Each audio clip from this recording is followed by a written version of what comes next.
Hi everybody, welcome back to tnoozLIVE at the Aviation Festival, presented by JetBlue Technology Ventures and sponsored by Travel Air. I'm Martin Cowan, I'm Editorial Director for tNews.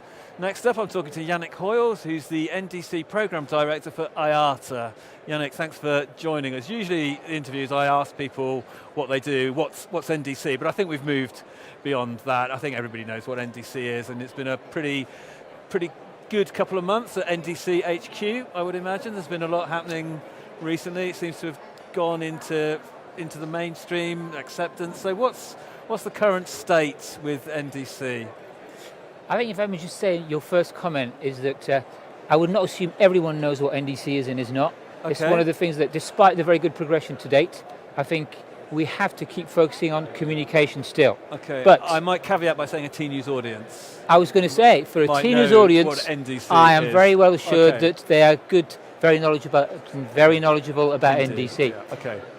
I would say if I can, maybe I'll just take you through the different streams of the program to give you a good update as to where we are. And clearly there has been a lot of momentum over the last weeks or months. I think if I just go back over the last 12 months, that's where there's been the massive change. The first area of change has been when it comes to the standard. You may recall, end of last year, the 3 GDSs and other technology providers said, yes, NDC, the standard, is now fit for industrialization. Yeah. This was really important because it meant that these IT providers were ready to invest in something they felt was now robust and strong enough to grow volume. So that was important and reassuring. What's happened since then is that there's been further announcements across the value chain. Now let me start with the airlines. Where we are today, we have 64 airlines that are certified NDC, so have demonstrated they can use the standard. And the weight of these airlines, to give you an idea, it's over 55% of total IATA passenger volumes. So it's a very, very good chunk of the industry in terms of size that's moving in that direction. In parallel to that, there are more than 60 technology companies who are certified to date. This is great news. That includes the 3 GDSs, plus 57 other technology companies who don't have to do NDC, but they see value for them and for their customers. On the GDS side, what was really important is following the announcements last year. Since then, Amadeus and Travelport have been certified at the highest level as aggregators, which is really important for their travel agent community, and Sabre is imminent in also delivering this certification level 3 level, which is great for everybody. Within the group of 60, there are some startups as well, so we're seeing new players come in.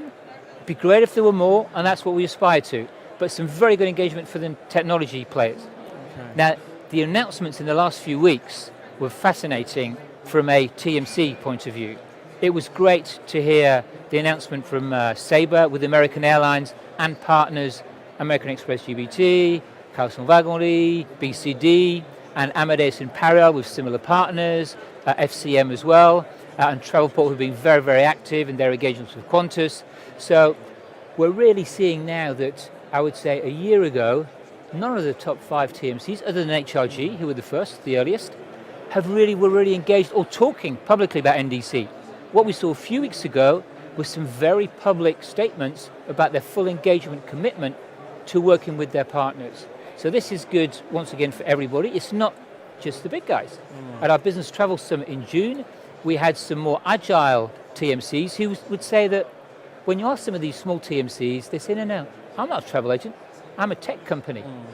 That's where, for me, the most important thing is to go get content today where it is. And I don't see technology as a challenge. So there's WTMC from New York, there's Click Travel, and there's Travel Planet, and there are quite a few of those who are already certified NDC and very agile. So there's definitely some movement, both on the small side and the big side. So, sorry, just to interrupt you there, I wasn't necessarily aware of that, the smaller TMCs. So NDC is almost disrupting the TMC market by giving smaller TMCs access to content and inventory in a way that previously they weren't? I wouldn't put it quite that way. However, I would agree with, I think, the intent of your statement, which is to say that it's not about size. You don't have to be big to be able to invest and to do NDC. What we've seen to date, before the announcements of the larger TMCs, is that many smaller players who are much more agile technically were able to embark on this journey because that's what they were good at, and they were much more agile. So absolutely, I think from that perspective, you could say it's a good example where it's not just the big guys that are leading, but actually the smaller guys are taking the advantage. Okay. So you talked about the airline, 60-odd airlines, you said. 64. 64 to be precise. But of those 64, there's the 2020 leaderboard, which I think is quite an interesting statement of intent. Just remind TNews viewers who might not know what 2020 leaderboard airlines are. So, end of last year, we were already in a position where we had some good momentum from numbers of airlines being capable. And that's what we've been going for the last 3 years.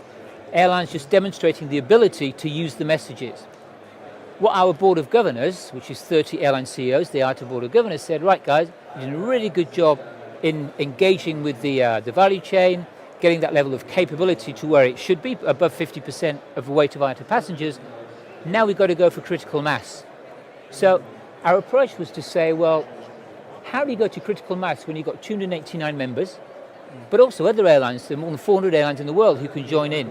So we said, well, let's ask those who today are ready to commit to an aspiration of at least 20% of their indirect sales coming from an NDC API by 2020.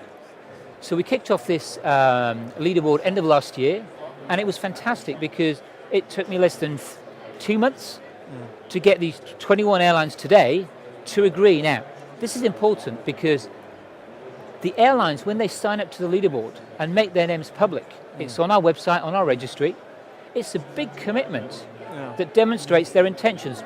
But at the same time, it's very good for the value chain because it means that these airlines are serious about this, therefore they're investing, and as a result, it shows it makes sense for the technology providers, GDSs and other IT providers to invest because they're going to have some clients.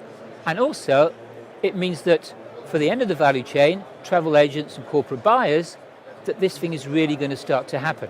Yeah. And I also want to add one very important point here is that the leaderboard of airlines, it's not just a win for these 20 or 21 it may grow airlines.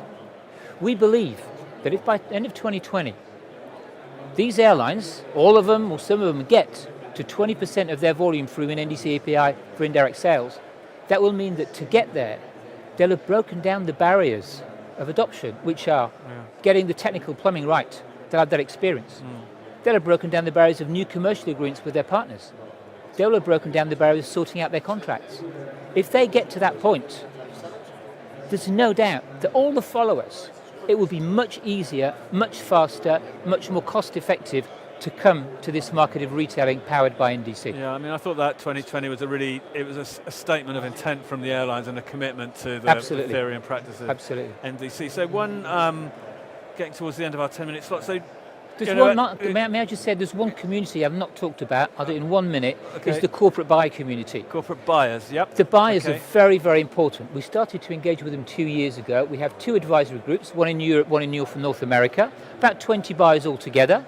And our chair, until recently, was a buyer from IBM, Shari Quackenbush, and our chair in Europe is Jens Liltrup from a pharmaceutical company. And I won't give you all the names because it's not about publicity, but they act for us as a sounding board.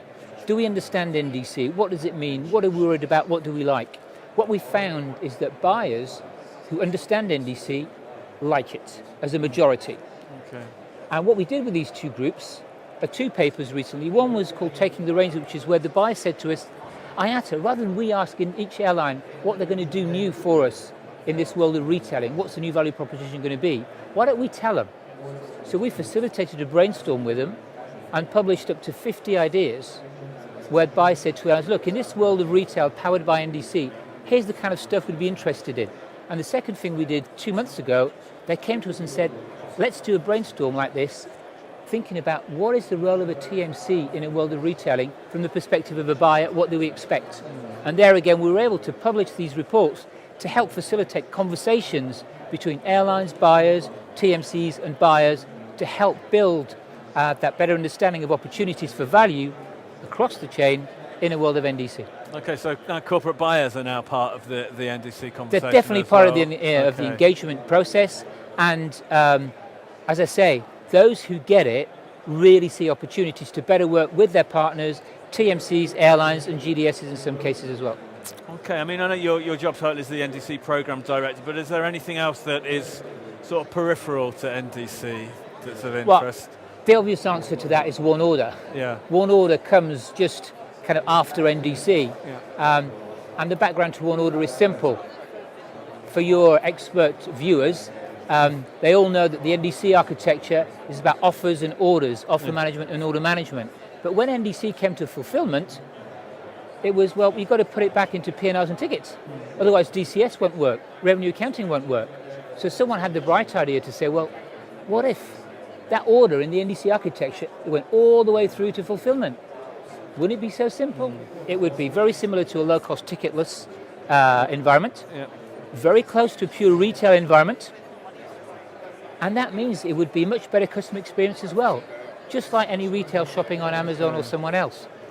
And where we are today on One Order is that this year we'll have 5 pilots, and in these pilots there are some of the incumbents, the large players, but also another new players such as SAP, for example, which demonstrates you bring this world of distribution to a whole new ecosystem where more challenges can come, more competition, large players, small players, for the benefit of the end consumer. Okay, well, Yanik, look, thanks very much for rattling through NDC. And sort of tNews audiences, I'm sure, will be doing revision and looking at what you say. So thanks very much for joining us, and I'm sure we'll be talking about NDC and One Order for many months, years to come. Well, let's see. Thank you. All right, thanks, Yanik. Okay, tNews Live at the Aviation Festival, presented by JetBlue Technology Ventures and sponsored by Travel Air. We'll be back shortly.